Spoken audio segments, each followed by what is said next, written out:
Friends, welcome to UM Telugu vlogs. ఈరోజైతే నేను ఒక విషయం మీతో షేర్ చేసుకోవాలనుకుంటున్నాను. అదేంటంటే ఇక్కడ మా ఫ్రెండ్ ఒక అమ్మాయి అయితే ఉంది. ఆ అమ్మాయి నేను బయటకు వెళ్తుంటే వాళ్ళ బ్రదర్ డెలివరీ బాయ్‌గా చేస్తాడనమాట. సో, అక్కడ పెట్రోల్ బంక్ దగ్గర అనుకుంటా ఆగైతే ఉన్నాడు.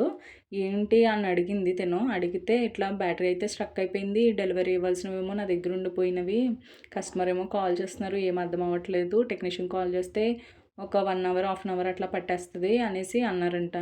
ఈలోపు స్టోర్‌కి కాల్ చేసి ఇట్లా ఇష్యూ చెప్తే, సరే అండి.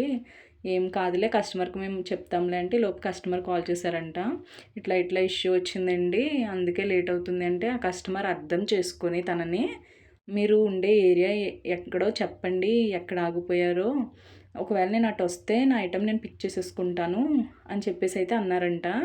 తను ఉండే ఏరియా చెప్పాడు. అటే వస్తున్నారని చెప్పేసి ఆయనైతే ఐటెమ్ అయితే తీసుకొని ఏమైంది ఏంటి అని అడిగితే, ఇట్లా బ్యాటరీ అయితే స్టక్ అయిపోయింది అని చెప్పాడన్నమాట.